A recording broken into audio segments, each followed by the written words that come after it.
Welcome to Life, Liberty, and Equip Podcast. I'm Graig Davis, founder of NeoMag. This podcast is about living boldly, using liberty for good, and staying equipped in mindset, skill set, and gear for whatever comes your way.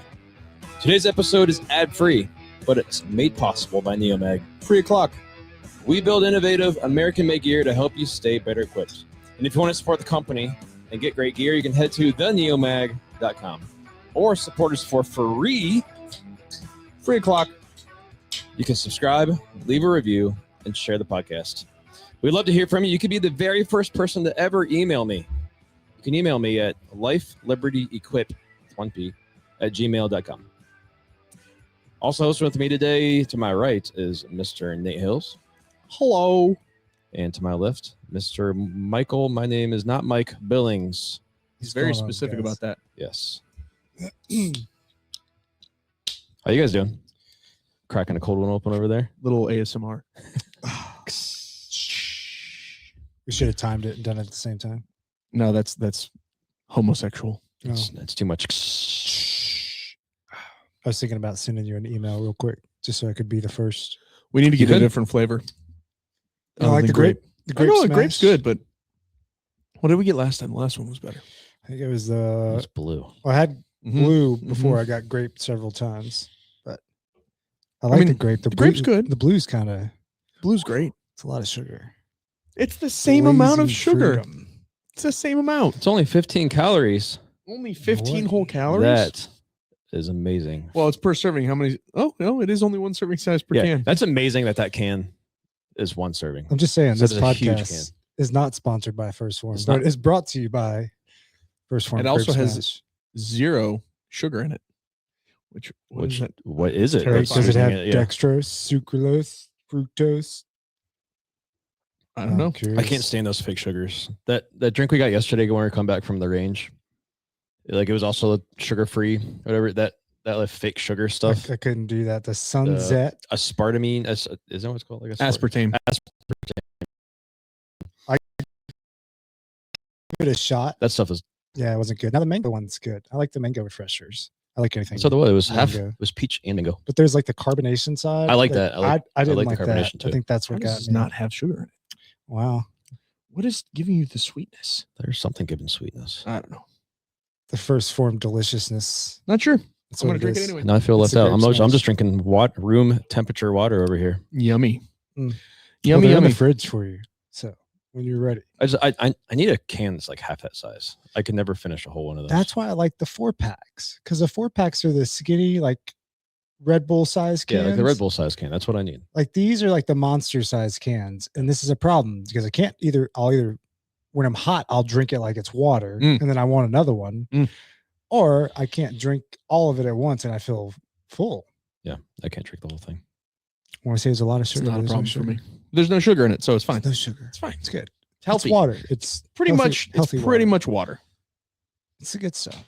So you guys like the blue? I'll have to get the blue. Blue's for you better. guys. I haven't tried the grape yet. Can I try that? Just try it.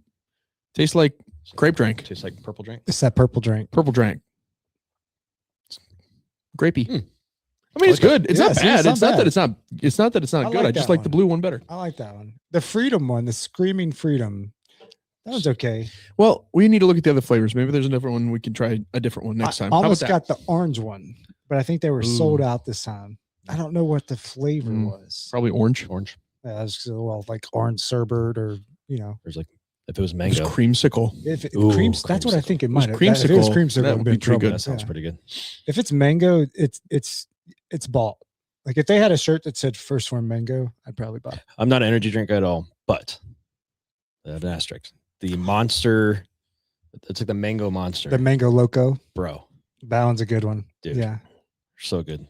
Those are dangerous because I'll They slam are one of those and I want dangerous. another one. Meanwhile, my heart is palpitating and I'm seeing double Seeing sounds, hearing things. here things. You know, it's great. So Nate, what's going on with you? Oh, am I not gonna? Okay, I won't play the thing. Very good. You don't have to play the thing. No, Okay. you don't have to. Cassie has strep again. Oh, Oh, my for youngest daughter had also had Third strep. time this year. Third time. Third time in the last like 6 weeks It's in 3 months or 3 Wow. months. Yeah, the doctor is not quite to the tonsils out just because strep is really bad this year. Yeah. I mean, she's had it 3 times. Weston's had it once. The daycare, the director at the daycare, she got it. Like, it's just really bad this year. Her doctor, who went to high school with Bethany, he's just like, it's just been a really, really bad season for strep for whatever reason. So we're not quite to tonsils getting out discussion, although we maybe get referred to a ear, nose, and throat doctor for it. So we'll see. But she has it again. Exactly. So hopefully that, I mean, she's on the antibiotic. She's fine at this point, but it's just, it comes around for the billionth time. So it just means that we've bought another toothbrush and thrown away the old toothbrush, and everything got washed and everything, that kind of stuff. So have you tried whiskey? I've not tried whiskey. Yeah, hotty toddy. I mean, again, it's interesting because for her, it doesn't manifest like it does for other kids. So she doesn't get a fever. Yes, her throat hurts. I mean, that is constant for anyone with strep. But this last time, the only reason we knew she had strep, I mean, she was acting sick, but she didn't have a fever. She didn't have any of the white spots on her tongue or her throat. She wasn't complaining about her throat hurting.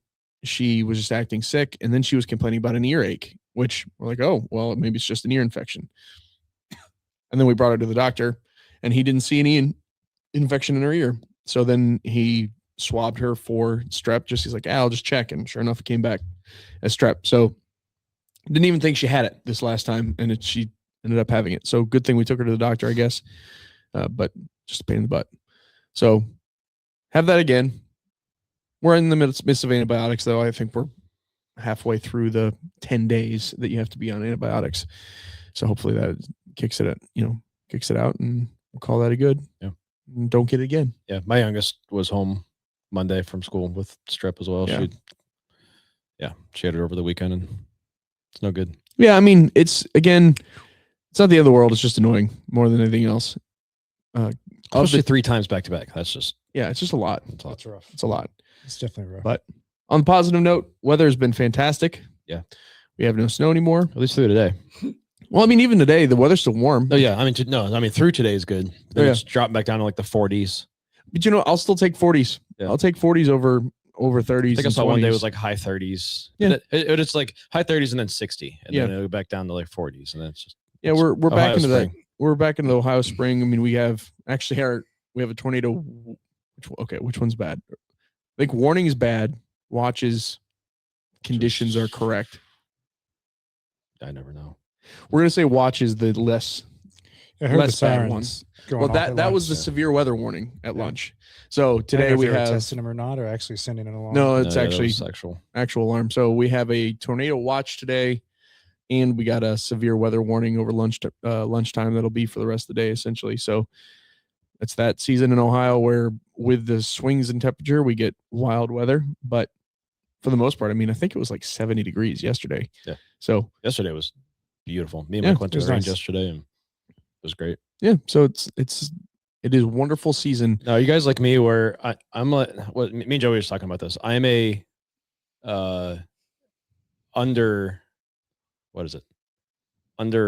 reactor, a big under reactor to like storms and stuff like that. You're not hiding. Like, he was talking about like his mom sent him like a bunch of texts like there's a tornado alarm, beware, be okay. And then there's people that are like, it depends on straight to the basement. It depends on the conditions. If you go outside and the sky is changing color, and I don't mean like it's getting dark, but I mean like it's green, I'll start reacting. When the sky is indicating to me that there's something scary coming, then yeah. I mean, I've been outside when the sky turns green, and when I mean green, I don't mean like, oh, there's a tinge. I mean, it turns snot green, and you're like, that's not natural. That's not normal. It's not right.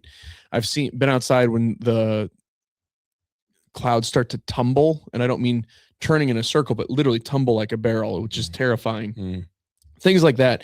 When you see stuff like that, it's like, okay, something's wrong. You will go out and look. Oh, absolutely. Look so like there are some people that don't, as soon as they get like an alarm or something that, they're straight to the basement. No, I mean, I'll send my kids and stuff if So whatever the worst of the two. So say it's a tornado warning. I think tornado warning means there is a tornado in the area type of thing.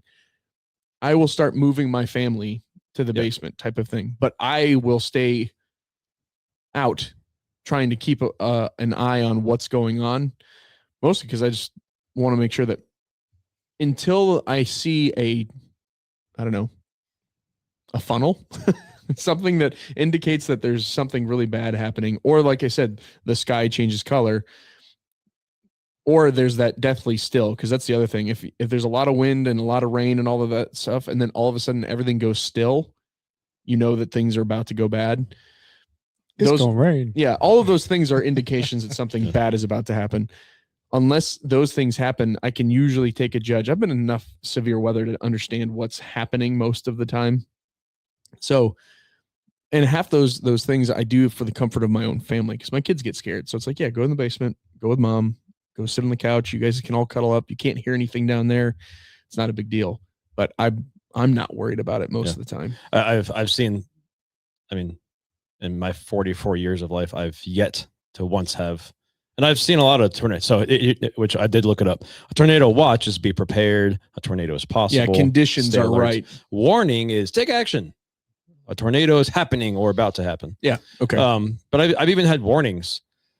I've lived through many warnings. I've never once seen in my area or a tornado touchdown. So, well, that's what I'm saying though. Like I tend even to with way a warning, under. Yeah, like even the warnings, I'll go stand by my window and watch out. Well, that's what I'm saying. Popcorn in hand. Pretty much. But I'll send my family to the basement again because they get nervous. And it's like, yeah, this makes it easy. You guys go in the basement. You're safe down there. Not a big deal. And I'll keep an eye on things. I usually then I'm calling my dad who's across the street. I'm like, do you see anything? I don't see anything. Do you see anything? And because I know that he's also not in the basement, and we'll talk back and forth. And if we see, a cow float by, it's like, okay, probably should go in the basement. Yeah. Sonny, we got to go. We got cows. Yeah, exactly. I think it's a little bit different, with kids and everything else. You have another factor that you have to play into the matter of storms and fear and making sure everybody's safe. For me personally, I don't have kids, I don't have a dog, so it's kind of one of those like, oh, right. Like I've flown through some really severe storms, so being actually in the clouds and in the weather, and then seeing it from the ground and knowing the development of the clouds and the style of clouds and what to kind of look for, it's fascinating to me. But when we were kids in Tennessee, we had some really bad storms, had some touchdowns and tornadoes. And in my lifetime, I've been around to see some tornadoes, but never in a position that like I'm in danger per se. Strong winds, destruction, and so forth. It's definitely interesting to kind of watch and look out for. I think from the preparedness standpoint, like I have equipment, I have gear, we all have stuff. We've got medical, we've got supplies for a bug out for a rainy day, and it's nothing to grab it or have it stationed in Ohio in a basement. In Tennessee, we didn't have basement, so it's like, hey, go hop in the closet or the deepest spot of the house or go lay in the bathtub. Now, when I was a kid, it's kind of funny. When the storms would come through, it wasn't that our parents weren't concerned about us. There were times with mom, and dad was a dad, but mom's like, you were in the bathtub, blankets and everything else. But there was a time too that it's like, go unplug the TV. Like you were getting ushered to unplug everything because we were worried about the power or surge protection. But now I sleep through it, like I don't mean this in a bad way, but if the good Lord's coming to take me home and that's the way I'm going, I'm going to be asleep when it happens, or I'm going to be awake when it happens. So the winds here, I will say, are definitely an adjustment. It's been a while. It is very similar to hurricane style winds on a normal Monday, Tuesday, Wednesday, 50, 60 mile an hour. Those are gusts. Those aren't just windy days. We don't fly in that type of weather at all. So at least the smaller planes, the big boys, they do their own thing. So in Florida, when it came time for a storm, I was, again, I had a dog at the time, but we would be like on the beach, like, let's go, like, let's see it. Cause the winds, the hurricane coming. So tornadoes, not so much of a factor. I will say this: water, I appreciate it more and more now. I was never really a fear of water, right? I don't want to drown per se, but having been in Florida long enough to experience a couple of hurricanes, see the devastation there before, after, and or the amount of water that rapidly floods an area that can really prohibit you from getting in or out. That's kind of a fear that can be unsettling. So different type of storms or weather, I might be more alert or adamant to be like, okay, maybe I should go get a hotel or scoot out of town. But tornadoes, I'm like, yeah, let's go. I want to see Dorothy. I want to see a cow flying across. I don't want to see destruction though. Like I don't want to see anybody get hurt or anybody lost or damages, but Mother Nature is beautiful in its own. Yeah, our area is not super tornado prone, meaning like you said, Greg, we haven't had a lot of funnels actually touch down here. I think I've lived in Wadsworth since 1997, so we'll be pushing 29 years this year. October will be 29 years, and in that time frame, I think I can think of twice, maybe 3 times that an actual tornado came through the area, and it wasn't terrible destruction. It wasn't a horrible tornado. I can't remember the different categories of tornado, but nothing. You know, I feel like I remember. I could be misremembering. It's F1 through 5, and 5 is that what it is? Okay, devastating. And I'm not going to try and quote the levels they've been, but nothing devastating, right? Does Ohio even have like severe anything in that sense, like flooding? Yeah. Well, I've seen areas that have held a lot of water. Down in some flash flooding, and down in the Dayton area, they've gotten hit by some really severe tornadoes. So when we first were going to move my sister down in college, she was going to school, same college that I went to, which was Cedarville, which is right outside Dayton, Ohio. We were running to the local Walmart, which is about a 30-minute drive from the college. We're driving into the town. It's called Xenia. And as we're driving in, we were like, wow, all of these houses, all these buildings have new roofs. This is crazy. This is weird. And what we hadn't known was that summer or the summer before, I think it was a F4 or F3 had ripped through the town. Yeah, ripped through the town and tore all of the roofs off, everything, destroyed a bunch of the town and everything. And that happens not like every year or anything like that. But while I was in the military, while I was in the Army Reserve, it happened. So this would have been only 3 or 4 years ago. It happened again. A bunch of my, or I shouldn't say a bunch of my soldiers, but a bunch of the soldiers in my unit actually got like soldier, what was it? Not soldier of the year. That's not the right term. I can't remember the award, but an award for performing acts while in civilian capacity, for going out and helping the community. Like a couple of my guys actually cut a lady out of her house because trees had fallen on her house and she couldn't extricate herself from the situation. They went with chainsaws and literally cut her out of her house so she could get out, in that same thing. So while we in Northeast Ohio may not get hit by as much of the flooding and the tornadoes and that kind of stuff, it's a lot more minor up here. There are parts of our state that do get pretty severe. I got so accustomed to like Florida tornadoes where like you always have a tornado warning because the cold, the hot water evaporating and condensation, so forth, right? Going through weather. It becomes so forth. Normal. And it does so much so that they're like, oh, a tornado's going off, or there's a tornado touchdown, and they're like, oh, it's a typical F1 small, heavy enough winds that it can be called a tornado. There's a touchdown point, but who cares? Whatever they classify it, right? Yeah. And there's always damage, but it was never. I have never seen like F3, F4, F5 in person, all on the internet, out Oklahoma, Missouri, out west. You see it. Tornado alley type of thing. Yeah, of course. And even growing up in Tennessee, we had tornadoes, touchdown in the area, but it was like touchdown 5 seconds later, it's gone. Reeks of wind damage, right? Sure. And so forth. Flooding was always one that we always had in Tennessee, living in the country in the swamplands. Yeah. To the point of Florida was the hurricane that there was the coolest sense of destruction without, loss of life or anything was when I'm driving down the middle of a street in the city that had the hurricane hit in Tampa, right? And there's a boat, not on a trailer, just in the middle of this street in a parking lot, like cattywampus is a good word for us, right?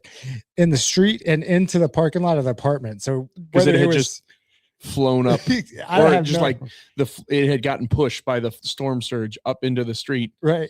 And then when the storm surge went back, it stayed. It's like, hey, well, where's my boat? It's in Walmart. Somebody's gonna have to call you and tell you, hey, it's in our parking lot. Yeah, where's your trailer?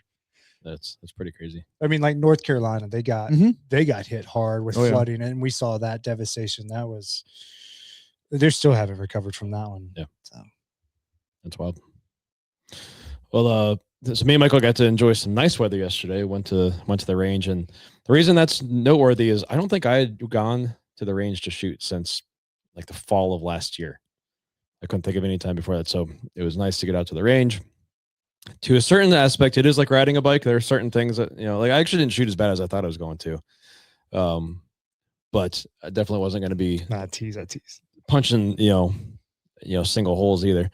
But you shot a lot of different guns yesterday too, did, yeah. which is a lot. You put a lot of and you. I don't know if you shot the Smith in a while because you primarily your Staccato. But that's probably the most I've shot that in one. Yeah, I really do think so. I shot that a lot yesterday. You shot the Bodyguard, you shot the Staccato, you shot the Smith. I don't think you got to shoot my 365, which you've shot them before, but we had it out there. So there's definitely a lot of shooting. I did make an M&P Monday video with my little Bodyguard. So even though it's not an M&P, it's close enough. It's fine. No, I actually told Tib that he can make it with that. He's like, it's not an M&P. I'm like, yeah, it's a Smith. It's fine. Yeah, it's close. It looks just like it, just shrunk down. But yeah, it's a very condensed, tiny version. Yeah, I don't know. I actually don't know why they don't classify that because the Shield X. I don't think the Bodyguard has ever been an M&P classification, but I don't know I don't know because it's a 380. Because the M&P stands for military and police. So I don't know if they're just like, well, it's a 380, so it can't be like military and police are never going to carry the Bodyguard. Yeah. So I don't know if that's why. Maybe that's its own category because like the Shield, Bodyguard, M&P. Well, no, the Shield is. Is it still an M&P version? Yeah, I guess. It's the M&P Shield. And then they have the Easy, so for like the Easy slide. Yep. So I don't know why they don't classify the Bodyguard as under the M&P series, even though it looks like it. Like the Shield X and the Bodyguard are basically identical. One's just bigger than the other. It would be a great backup gun, like as small as it is. That the 380. The 380. Oh yeah, like if you're like, hey, I want a little bit throw it on your bigger ankle caliber 9mm, and then have it's an ankle gun, pocket pistol. It's been my primary lately. I think it's awesome. No, it's a good little pistol. I got no qualms with it. I'm impressed with the Bodyguard. I will say the caliber 380. I'm not a big component on. Yeah, there's limitations to it, but it's a good pistol. Yeah, for sure. And Smith did a great job. There's other companies out there that mix with the bullet, the weight, the grain, the powder burn, and the weight of the slide. There's so many failures, problems. But I don't think we had any hiccups with it yesterday. It cycled like a dream. No, yeah, it does need to stay clean. That's one of the things. Which I think there's a little bit of a break-in period with it as well. I remember when we first went out and shot it, we had a few cycling issues, but it was fine after that. And then we'd oil it, and it'd go back to working okay. So I probably only shot 4 mags through it or so yesterday. As soon as it came back, I got it all oiled up again. But yeah, so that was great. And then the 3 of us, there's 4 of us. Tib is not with us today. The 4 of us, and I brought my dad, who went to Pittsburgh over the weekend. And we went and kind of hung out in the city. Nate kind of give us a tour of some of the main spots. Main spots of Pittsburgh, which it was a beautiful day. And then we got to go see the Penguins play the Bruins. So Tib is from Rhode Island. He's a Bees fan. So we brought him to Pittsburgh to watch the Pens Bees game. And that was a lot of fun. It was an amazing game. We might as well just have shown up for the last period, though. Yeah. The first 2 periods. The first 2 periods, I was like, this is not going well. Hockey's always fun, but the Bruins owned the first 2 periods, and the Penguins I don't even know why they were there. So it was 3-1 going into the third period. And the only reason they had the Penguins had the 1 goal they had was because the Bruins had 2 guys off the ice. Oh yeah. It was a 5-on-3 penalty kill, or nope. Power play. Sorry. Other way. It was a 5-on-3 power play for the Penguins is the only reason they got that goal. And then also one of the Bees goals at that point was also because our goalie flubbed the puck and handed over, and the guy. But the third period, however, was an actual game. Insane. The Pens ended up coming back from a 3-1 deficit to win 5-4 in overtime, and they showed up. They actually played the third period, and the one of them was I'm calling it a trick shot, but he was fighting the puck, and then he just like behind Like the back, backhanded it. Yeah, and it just goes and makes the goalie. that was for the tie up too. He caught the goalie sleeping because the goalie did not see that coming. No, I didn't. I mean, it was an actual game. The last period was an actual game, which was great. Yeah. Don't get me wrong. The whole game was fun. It's always fun to watch hockey. In NHL, they play faster, harder, stronger. It's just in general is better than any other hockey. But the last period was the only one that actually mattered. The first two is like, well, this is fine. Yeah. The last period was good. But we got to Tib kind of got to gloat at us for 2 periods, and then we got to. I mean, he even had some gloating in the third period, really. Yeah. Because they did score. Mm-hmm. They did score again. They played hard. The Bruins still played hard in the third period, even though the Pens came back. I mean, those 2 back-to-back goals were kind of shocking. I mean, it was a goal followed by an immediate goal to get tied up at 3. That was shocking. Guys almost got hit by a puck too. Well, that was before everything started. That doesn't count. I tried to catch it with my left hand, which is just stupid. But yeah, I mean, it was a great game. A lot of fun to watch. And they had a minigun t-shirt launcher. Oh yeah, that was cool. That was cool. I've been to a game. It might have been the Pens game. They had that thing mounted to like a truck or something, and so they actually drove around the ice and shot it up into it. Yeah. This time it was actually right right behind us. Yeah, yep. right behind. And it's a giant.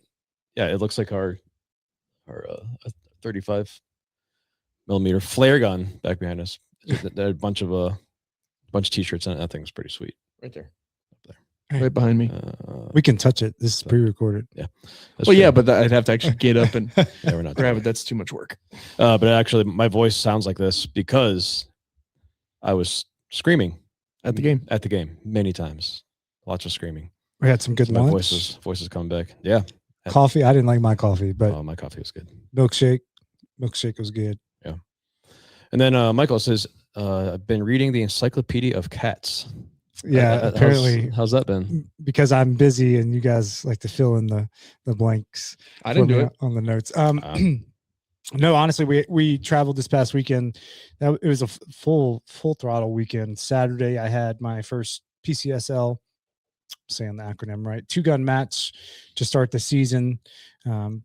I did good. I shot 5th overall. I shot 85% of Tanner. Tanner's a GM in Carry Optics. He's sponsored with Atlas. And then Tone Easy, he's also a GM PCC 2-gun shooter. How'd he do?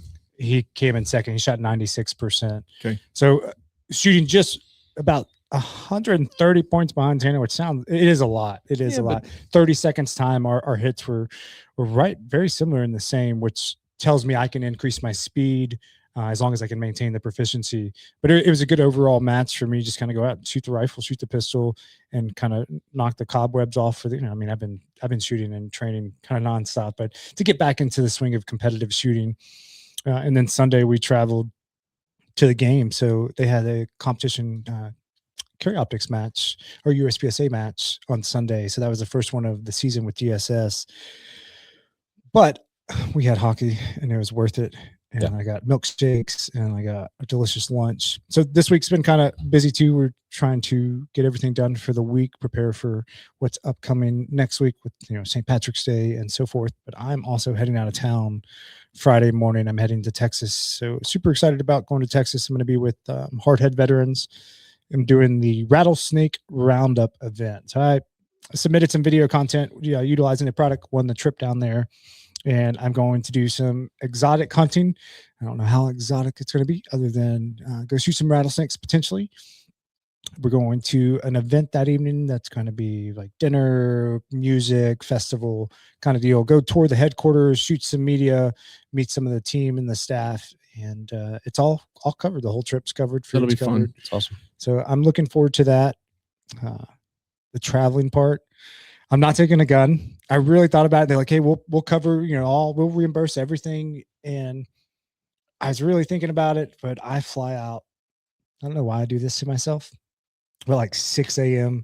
again. And then Sunday morning, I'm riding with some of the HHV team. They're heading out of town. So I'm leaving at like 4 a.m. So I was going to take a gun and take all my gear. And I'm like, I'm I'm packing light this trip. Are you going to bring your helmet or no? I thought about it, and I'm still kind of contemplating because I could probably throw it in a backpack and a carry-on, or bring my Audi bag. So maybe potentially, I know they have the whole facility, and they'll probably have everything there. So we'll see. That's kind of the task this afternoon. Excuse me, is laundry, starting to get packed up, prepared for this trip. But I'm excited nonetheless. That's kind of what's going on this weekend, and then this month. There's a couple of USPSA matches I'm going to try to squeeze in and see, and then I've got to get prepared because come April I've got another class. So sweet, kick off the season with teaching again. Awesome, good deal. Well, so I thought today I asked the guys if there's anything that they wanted to kind of bring forward as far as news, current events, gear, that sort of thing. I've actually picked a few guns that we've had for a while now that I'm looking forward to just talking about. And I kind of want to get everybody's thoughts and opinions. That the three of us have shot these a handful of times when we've been at the range. We have the Lone Wolf Dusk 19 and Timberwolf 19 here. The nice thing is we can actually, since we're pre-recording this, we can actually touch them.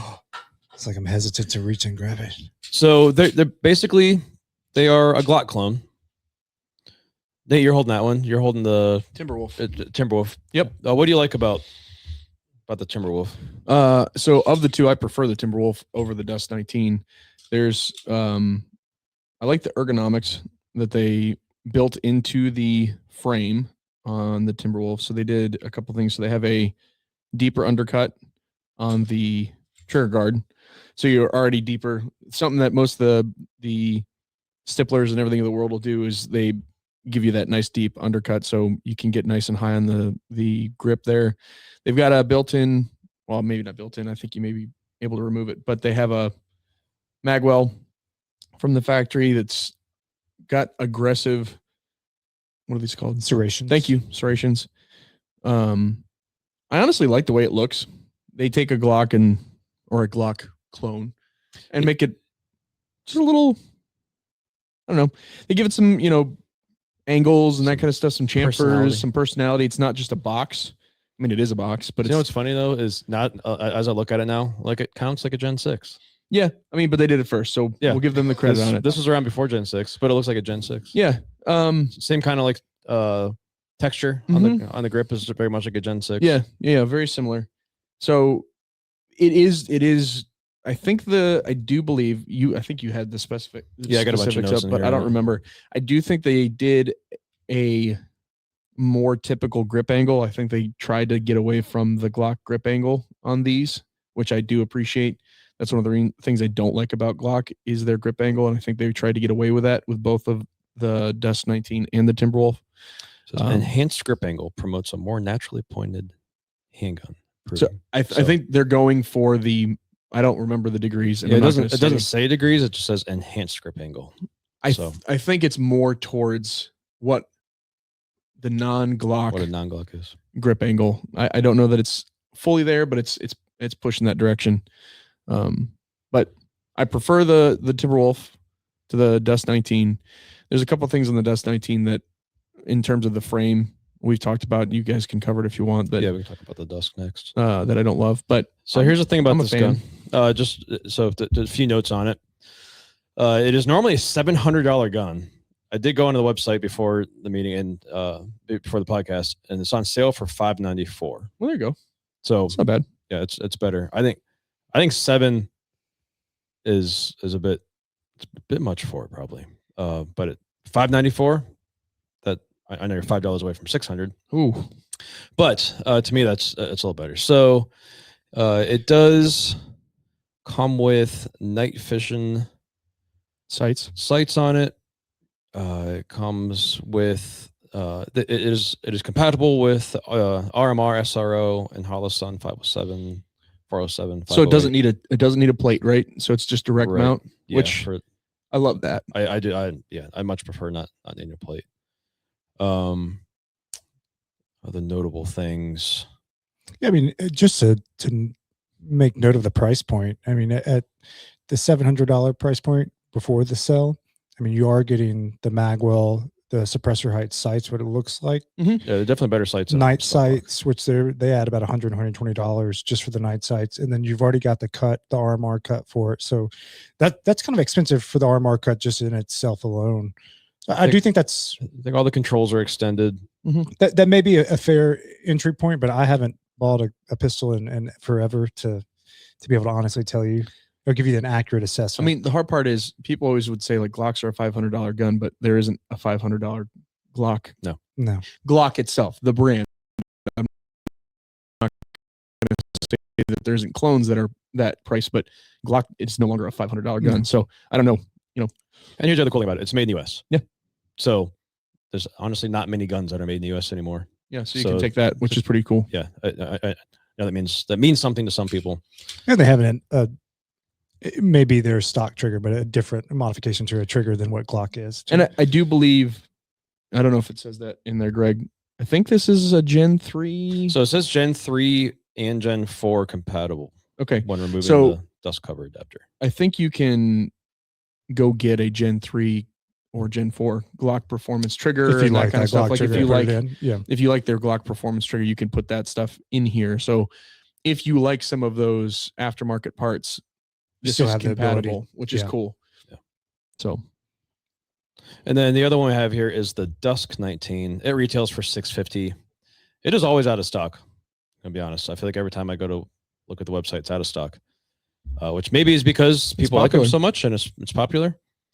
The Nate, what's your kind of your initial? I've got a couple things that I struggle with on it, but what's your overall thoughts? It's in your hand now. So the positives are all similar to the Timberwolf. Grip angle is good. They do the deep undercut. I actually really do like the texture. Texture is really nice. They kind of do this rounded off grip in general with it almost is like a grip panel. You can't remove it, but it doesn't. I was going to say I think they all do have removable grip panels. Yeah, I think it does. I think you knock out. Well, on the back. Yeah. I'm talking about the sides. On the sides. I'm sorry. Gotcha. I mean, it looks like the 1911 style grip panels on the side. I think that all feels nice in the hand. Again, I think it's got the RMR compatible slide cut, all of that stuff. So that's all good. It bites. There's a particular spot. I don't remember. Yeah. It bites kind of goofy. I've got a couple complaints with but it's only this one. Timberwolf doesn't do that. Timberwolf's fine. So I have a couple of things with this. Is one, it's weird. I'm not pointing this at the mic, I swear. The grip tapers as it goes down, which that's weird. I don't know why it tapers at the bottom. It feels like it's harder to grab. It feels weird in the hand. And then on the ends, it's this one, right? Yeah. We'll try to get you guys on camera a better look at this. Where the beaver tail is, they kind of got all cute with the angles and these like chamfers. And the way that my grip is, the point, these chamfers come to a point, and that point hits me right on my thumb knuckle because I ride my thumb high. I think if you're somebody that rides your thumb low, it might not be an issue. But every time we've tried to shoot that gun, I've not been able to shoot it very long. It's too dark. I've not been able to shoot it much because that point, it just bites. It bites and hits my knuckle every time. Now, you could easily grab a Dremel and get rid of that problem very quickly if you're willing to do that to your new $650 gun. I think it's a preference too. Everybody has a preference on if you like the Glock grip or you don't like the Glock grip. For me, I never really had a problem with the Glock grip per se. I mean, I guess that's the way we're going to call it, the Glock grip. But I carried the 19X for years, and it's a good gun. It still runs great. But again, it's preference based. Now, I will agree with you. I like this grip better than I like that one, but I also don't like how it tapers off toward the end. See, I don't think that one tapers, does it? I don't think it's as aggressive. Not it does. as aggressive as this one. But it has a magwell, which helps. A magwell. Yep. Where that one for me is, I like to be able to grip a gun where I have the full grip of the gun. I'm not depending on a magwell or a magazine to solidify the rest of my grip behind it or behind the platform. I did not get a lot of time shooting these, I think I got maybe half a mag or a mag with each one with you guys. More or less, I was behind the camera as you guys shot them. So the grip for this one, no problem. Again, I like the Glock grip, but this one, again, there's a little bit difference. I would definitely say I agree with you, Greg, with that tapering off on the end. If the frame was a little bit longer, but I guess the point of it was going for more of a subcompact. Yeah, this is your 19 grip on the Dusk, and it's a 17 grip on the Timberwolf. Yeah, so I definitely would say I'd probably lean on this one more of. I like full size guns. I carry typically for full size, other than the 43X. But I think more time behind them, shooting them, and really putting some optics on them and getting them. Yeah, set they need up. Optics too. We brought them to the range yesterday. When I realized I didn't have an optic on it, I didn't want to shoot it because I'm an optic snob, I guess. The important note on both of these, that it's not going to work with your Glock holsters. The Timberwolf might. I think the Timberwolf would. The Dusk definitely is going to need its own holster. The trigger guard on it is very weird shaped. But looking at made in USA Glock options, I think is very interesting. I think one of my things is when we first got those, I assumed that because they're a Glock clone that they'd be cheaper, but they are like the same price as a Glock. So you really are going to are going to have to want this gun over a real Glock. Do you think that's a? Yeah, I mean, there's a few aspects to. Yes, I don't disagree with what you're saying. The Gen 6. So these have been out for a couple of years or a year. No, a couple of years. They've been out for a couple of years. So I think they have a lot of features that Glock has now come out with the Gen 6 that made them a little bit more attractive if you were looking for those features that you could just get straight out of the box and you weren't going to send it off to have someone do any work to it or anything like that, which is nice. Yeah. I mean, we know how slow Glock is to change anything, how they'll make improvements in some ways with the new generation, but remove some of the improvements from the old one when they do that. So I think in that way, these were better than a Glock. At this point, I think you're just, which one would you want better? Yeah. Do you want made in the USA? Do you want some of those features? I mean, I like these guns. Now, we all know that I'm not a Glock guy anyways. I'm probably not going to rush out and buy, I'm not going to rush out and buy a Glock. Yeah. So I'm not going to rush out and buy this either, because that's just not those are not my guns. But I think it's a good gun. I like it. Yeah. So as far, again, it's not like we have thousands of rounds through each of these, but they've been great. They've not had any issues from whatsoever. At least several hundred rounds that we put through each one without any maintenance. They're straight out of the box. We've not oiled them, cleaned them. I mean, we've done no preventative anything maintenance to these, and they've shot just fine. So, I mean, from a perspective of, guess what? They're going to do what they're supposed to do. So that's fine. I have no qualms with them. What's also cool, which one is it? Can you get with the Lucky Sevens straight from them? It was the Dust 19 that they did a collab with Monsoon. I don't know if they're still doing it or not. So, but I think I saw it when I was on the website before the cool. podcast here. Yeah. So they partnered up with, as Nate said, they partnered up with Monsoon Tactical. We've had Vinny on here before, and it's kind of cool. You can get essentially a stock gun with a custom porting job on it from Monsoon. I mean, it's not like Lone Wolf is doing the porting with some licensing. They actually send them to Vinny, and he does them, and they do them there. Yeah. So, so it's pretty cool that they, instead of being like some other gun companies where they copy Vinny, they actually reach out and work with Vinny instead. So that makes me a big fan of these guys too. So, but as with any pro, there are cons. You just got to figure out if it's. What do you want? Figure out what you want. What do you want? It's really what it comes down to. It isn't a price difference. We can say that. Like, it's not, if you're doing it based on price, it's not cheaper. Yeah. But as you guys both pointed out, the fact that you get, at least on the Timberwolf, you get the magwell, you actually get nice sights. Yeah. Just those two things alone are probably worth at least a couple $100. Yeah. Yeah, and they're both optic ready. So having that, I mean, you can look at it, and from that to a Glock, the serrations on these are way more aggressive. Yep. Even the grip mount, maybe the Gen 6 for the frame and Yep. everything in the grip, but this is definitely, And you don't have to use they put some work in putting some aesthetic value behind the product, not Yeah. just the ability and capability of performance. I mean, I would take that Timberwolf and I would do nothing to it except put an optic on it. They put an optic on it. Yeah. Like Yeah, I would be perfectly happy with that pistol as it is, and just put an optic on it and be fine with that gun. Now let's see a threaded barrel so we can throw a suppressor on. Well, sure, but you know what I'm saying though. Like that's what I'm saying. Like I would be, if they said this is the gun you have to have with an optic, I'd be like, yeah, that's a great gun. And I say you don't have to use the goofy MOS. That's like there's no plates. I love the Yeah. fact that it's directly to the slide. That's great. So all of that to me is a big positive too. Yeah.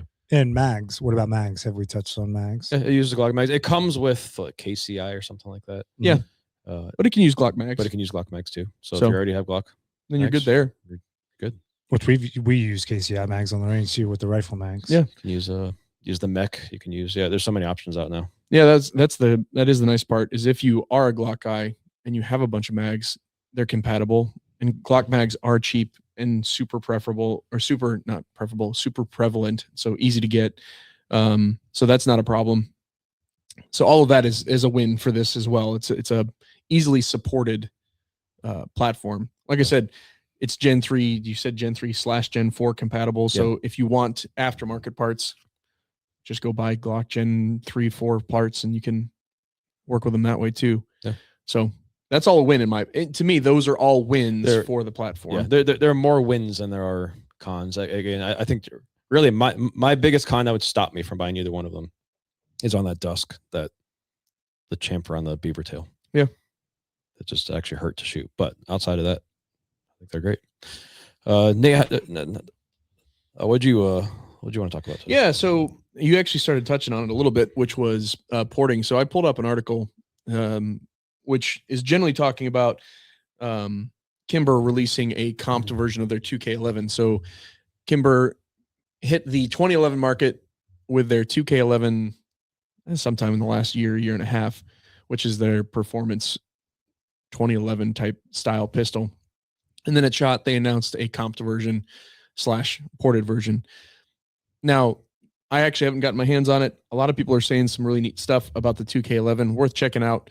But what I really wanted to talk about is the fact that you're seeing from the factory more and more companies releasing ported / comped versions of pistols. And I'm not talking about, like, we know like the SIG macro, the SIG 365 macros that have been out there for a while, but that really wasn't a true ported gun. It's just a shorter barrel with a chunk of the slide cut out. But I'm talking about a hole in your barrel with a hole in your slide to allow gases to escape. And you're seeing more and more of that coming factory, which I think is cool. Mm-hmm. I think that one of the things that you're seeing is the market. You're seeing these manufacturers responding to seeing all of these aftermarket companies doing that. So the Monsoon Tacticals of the world. I'm trying to remember. I'm sorry, I'm not going to remember all of the different. There's a lot of aftermarket companies that are doing porting for you. Floyd's Custom Shop, Defiant Machine Works. Like, these guys are all doing porting on pistols. So you could buy, for example, a Dusk 19 or a Timberwolf and then send it off to these guys and have it ported with their signature porting. So your Lucky 7s, your Chunk Port, or any of those named ports. But a lot of these manufacturers are saying, oh, it's doing something, so we should take a chunk of that market. So, Smith & Wesson is doing it. Kimber's doing it. We're seeing a lot of these companies taking a page out of these custom shop books. Now, one of the things that I would caution people is it does seem to me that their performance isn't as good. I was just going to go down that road. As the custom shop. It seems like the custom shop folks are being more aggressive in a positive way. They have testing behind it. They're not just cutting, just drilling holes. And I guess be careful. If it's just your local guy with a machine, do some vetting on him, see if he's doing some testing. But you've got Monsoon Tactical, they have years and plenty of experience and time behind these guns to make sure the ports are actually doing something. Defiant Machine Works has done the same thing. Floyd's Custom Shop has been doing the same thing. In fact, several of these folks, I know for sure Monsoon and Floyd's actually do this for some of these large manufacturers, or providing some of those services. In this case, Vinny did a collab with Lone Wolf, or I think it's Lone Wolf. Yeah. Lone Wolf to, provide that service for him. So some of these custom shops are actually getting the opportunity to do that work for these larger companies, which I think is also awesome. Super cool.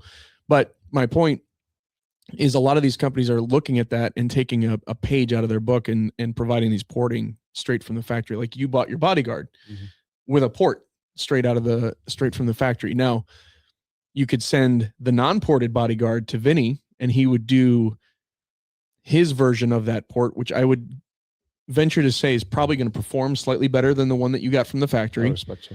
Because it's going to be slightly bigger. It's going to be chambered differently, because the one that you got is probably a little bit smaller, and they're going to be more conservative from the factory than they are from these custom shops. But I understand why they want to make sure that the gun still performs and all this other stuff. But I just think it's neat. We're seeing response from manufacturers to do the thing. One of the things that Smith did, and they announced it at SHOT, is they released they called it the Spec 6. They did one of their aluminum framed concealed, or compact M&Ps. So it's the 15 round 4-inch barrel. They actually collabed with Floyd's. I don't know if Floyd's did the porting. I think they may have, but they at least collabed with them on the magwell and mag bases. But the gun comes Cerakoted with porting, with a custom cut on the slide, comes with an acro and all of that stuff. So it's a basically custom gun that you can buy straight from the factory. Now, the price point is higher than buying it, buying just the gun and then doing it. But if you actually spec'd out buying the gun and buying all the other stuff, sending it off to someone and having them doing it, you're actually going to get it cheaper from the manufacturer than sending it off to your local folks and do that. And with the warranties, it's still intact. You're not, not voiding anything. Yeah. You're not voiding a warranty. I agree with what you said. It from my experience on the guns that I bought that have come ported, I've not been super convinced that it does a lot. We actually did a video back when I first got my X Macro. I had my Sig XL, which is the same length slide as X Macro. I did a side-by-side video. Yeah. And we did the slow-mo. We showed the rise and the fall of the recoil and everything like that. And there's really couldn't tell much difference. But on the guns that I have that are ported or comped aftermarket, I can tell you without a shadow of a doubt that all of those did. Now, I will say this, job. and this is my one caveat to that, is the X Macro is not ported. It's a shorter barrel. It's more of a comp. And even then, it's not a great comp, because if you look at the way they did the slide, they don't create a chamber or anything. It's just the slide is just open. There's not much slide material there where the gas is to hit. Whereas if you were to look at a true comp, that what you want is as much surface area for those gases to hit. Yeah. So Sig just kind of did a thing. So and that's where it is cool to see these companies do it, but I feel like a lot of times it's just marketing. Yeah. But it's happening more and more is all I'm saying. And I'm excited to see a response. It means that these big manufacturers are seeing motion. They're seeing people want something and they're responding to it. Like, it goes back to what I said earlier, where we know how slow it is for Glock to make changes to their stuff. Their generational changes are infinitesimal and change. You're like, well, you just got rid of finger grooves, then you added finger grooves back. How is that big of a change between one to the next? And then now we're seeing, okay, the market wants this, so let's at least give them something, which I like that. It's more than just, we'll let them handle it. Yep. It's better than the market throwing something at the wall and hoping it sticks and then getting the negative feedback. Now they're at least coming with, okay, we heard you. Yep. We're creating something that works for you. Yeah, I like it personally. I mean, in the realm of competition, yeah, ports and cuts and everything are night and day difference, but it's also a different Class and completely different class from striker fire to 1911 production guns, open guns. And that's even more reason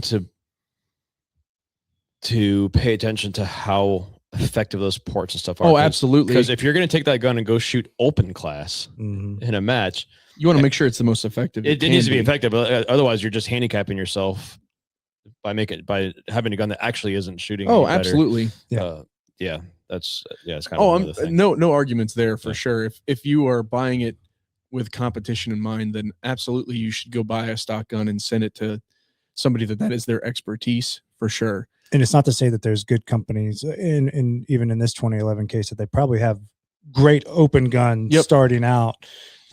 But I guess it's at the level that you're going to compete and how serious you're going to be about it. Like if you're going to go into something where you have ports and opens and comps, you're going to spend the money for it, and you want it to be, dialed in, 2 fingers, the slide moves like butter kind of deal. That looks beautiful. I'd like to get my hands on it and shoot it. Yeah. And I don't know for sure because I saw your Prodigy, right? The Springfield when we went out on the range. Was it a Prodigy? Yeah, so I have a Prodigy. Are they porting them now? You can get a ported Prodigy now. Yeah, so it is almost like every main manufacturer. Yeah. I mean, there. I think I shouldn't say every model is going to have an option, but right, of course. Most of the major manufacturers are now making a pistol that is ported, except for Beretta because there's no slide. Is it facetiousness for their M9A3 because it's just a barrel and you have hardly any slide at all. I don't know if Beretta's doing. I know there's people that are doing it too. Beretta. Oh, I would do it to a Beretta too. I mean, Langdon Tactical, you can buy them. Yeah, their setups they are nice. port it. But anyways, I mean, most major manufacturers, take Glock away from that. They're not in it. But most major manufacturers are coming out with some ported options of some sort, which I like seeing them responding to what all of these smaller custom shops are doing. Now, again, understanding that the custom shop probably is going to do it better.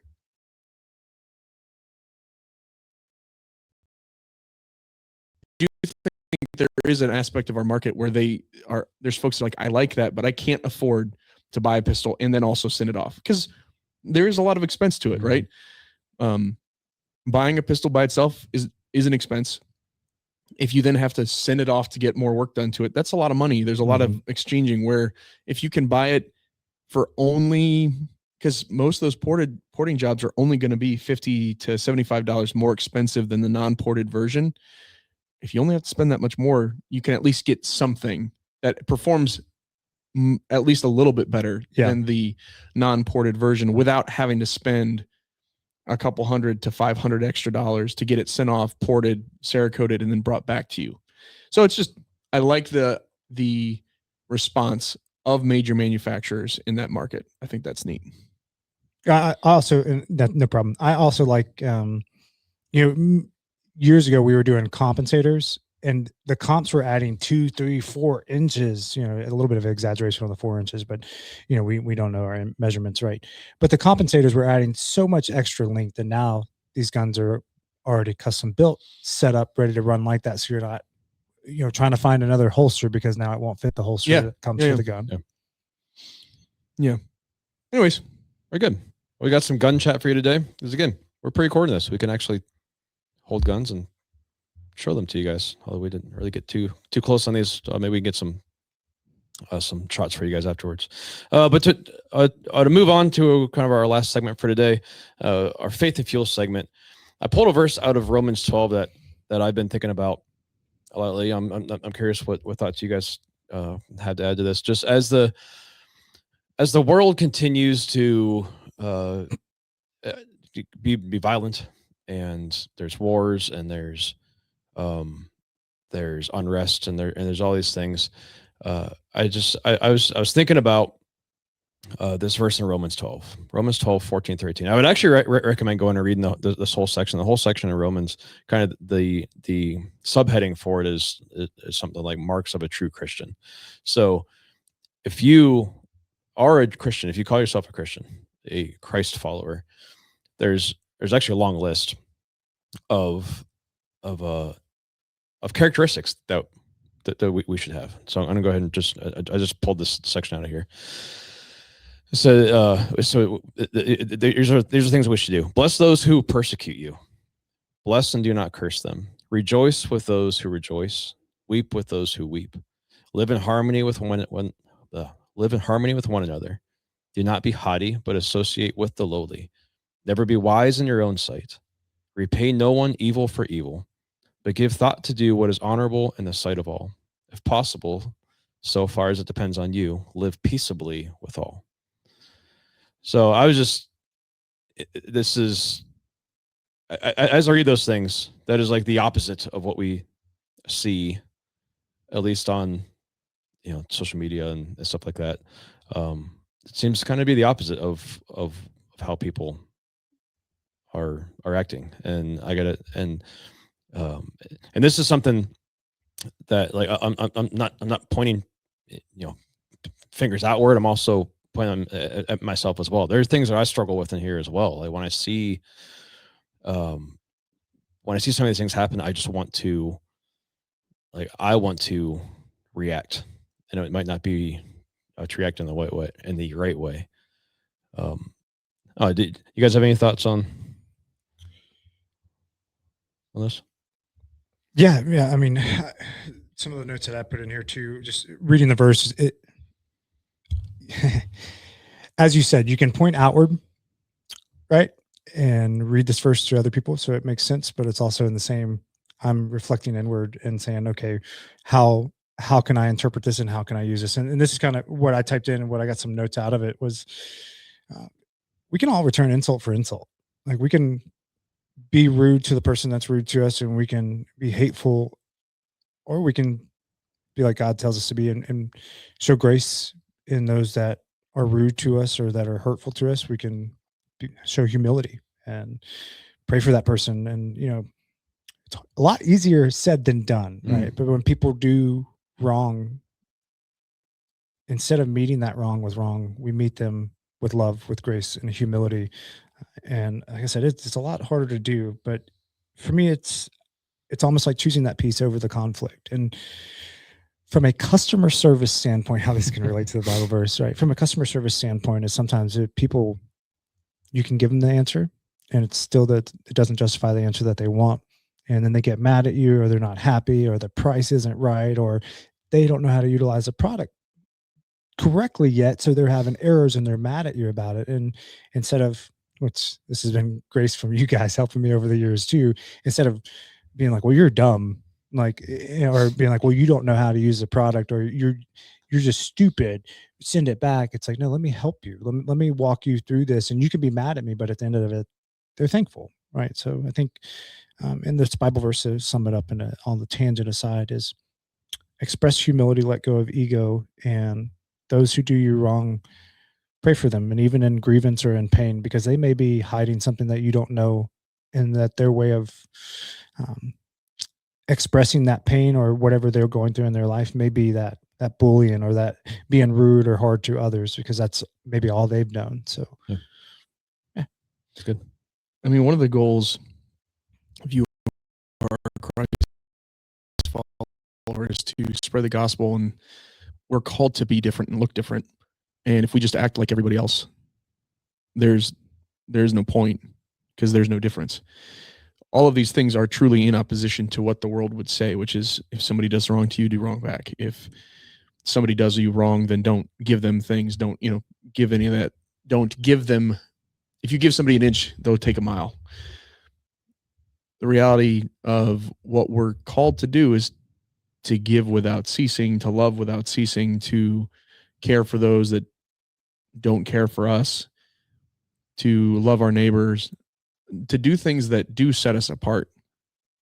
And the purpose of that, I mean, part of it is just to love people, but the reason that you're doing that is so that you can spread the gospel, so they can also share in this wonderful gift that we've been giving. And if you don't look any different, then no one's going to be attracted to it. Nobody's going to know what it is that you believe, and no one's going to ask you unless you are literally sitting there and saying it. But even the people that I feel, we know there's plenty of people in the world that are not expressing, quote unquote, their faith in a loving, wonderful, opposite of the world manner, and they're not attractive, and people don't want to come and believe and chase after it because they're doing it in a hateful way. Yeah.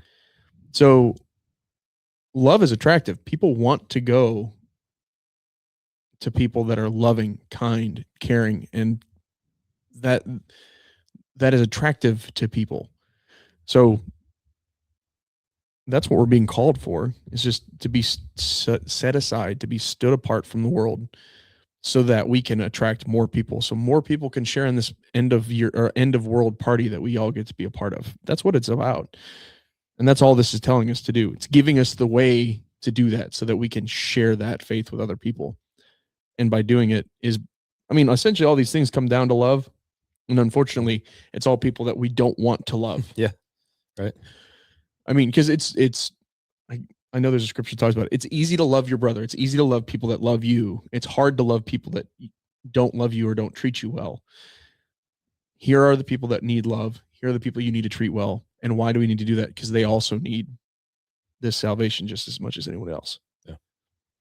Yeah. One of the other notes I put here is just that, like, when you read through all this section in Romans, which again, I recommend reading through the whole thing, but even just in the section here, like, all of these things are external. Like, all these things are, it's not like there's a list of, well, I should say it. In this list, it's not a list of here's things that you need to do for yourself to be a Christian. All these things are, if you are a Christ follower, if you are a Christian, these are all things that you do outwardly. These are all things that are outside of our own needs, and we are thinking about how we treat others, like you were saying. You know, well, my subheading calls it love in action, right? So it's not love in myself, which is all inside, right? Like, it's love in action. Action is doing something. If it's all internal, there's nothing happening. Like, no one sees what happens inside of me, right. Which is all self-love. You know, people talk about self-love all the time. If it's inside, no one sees it. In action is visible. People can see things happening. So, well, because if you want to repay evil for evil, you are doing that.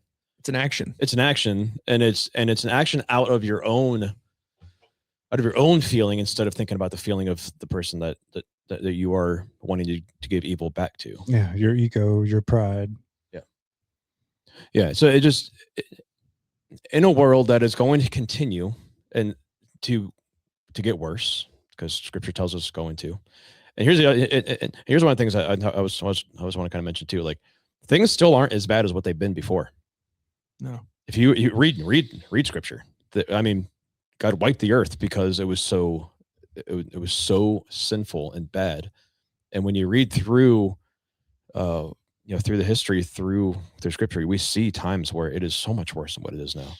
But it is going to continue to get worse. So for those of us who call ourselves Christians, this is where we get labeled a hypocrite, is when we call ourselves that, when we put Jesus follower in a scripture in our bio on social media, but then you see a bunch of hateful and critical posts and stuff like that.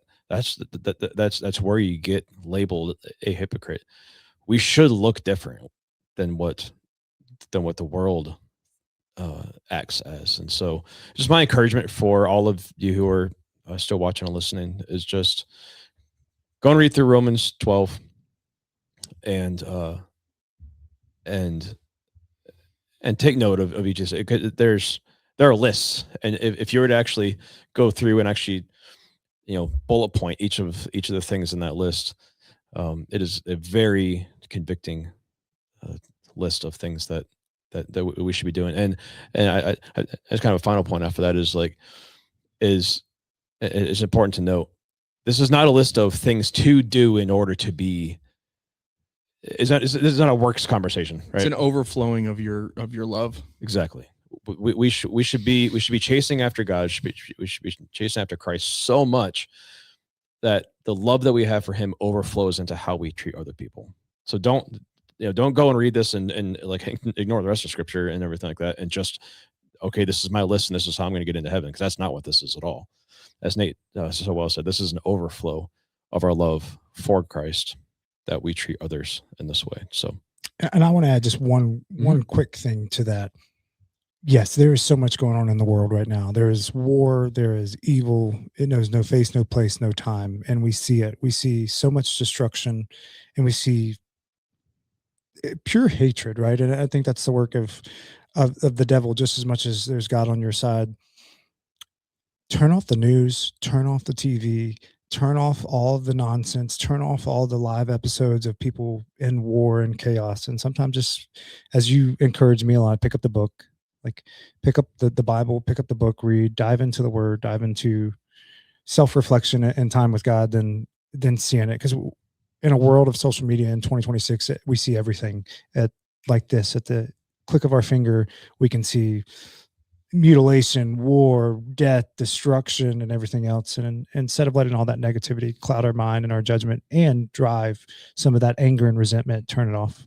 Yeah. Just turn it off. Just go be with people. Because I do think there's several kind of realities. I'm using quote marks for this who are listening. Like, there's realities, right? There's like, I've never experienced the same things that we see on media and that we read in social media, like even reading comments. I've never experienced any of those things in person. No. You guys, right? No. Like, everybody's our media is going to show the worst of the worst. People are going to have the guts to say things through social media that they would never have in person. Like, get off of those things and just go be face to face with people. As Nate said, last week or a couple weeks ago, go touch grass. Like, yeah, did I say that? Yeah. Wow. Look at me. Yeah, go touch grass. Yeah, get out, be with people, hang out with good people. And you said it too in your video last week. Like, go tell somebody you love them. Just call someone up, tell them you miss them, and spend time with people that you care about. Yep. Do that. Copied me. I say that every Friday. Well, for those who are watching, sorry we lost our video feed, but I don't know if we should. I think the camera died. Yeah. We should be able to hear it. Yeah. So hopefully you kept listening. We really have much to see other than our faces. Are you guys ready to wrap this up? Let's do it. All right. Michael, if you want to get that last section. Okay. Thanks for tuning in to Life, Liberty, and Equipped. If today's conversation challenged you, encouraged you, or helped you get more equipped to pursue your mission, share it with a friend, drop a comment, and leave us a review. Don't forget to hit the subscribe button and leave a review. What takes a few seconds to help turns into more opportunities to reach new people. And if you're not already a part of the Neomag Insiders Club, now's the time. Get early access to Neomag gear, exclusive content, and front row seats to everything we're building. Go to theneomag.com to sign up. Until next time, live boldly, stand for liberty, and stay equipped. We'll see you soon. Bye. See ya.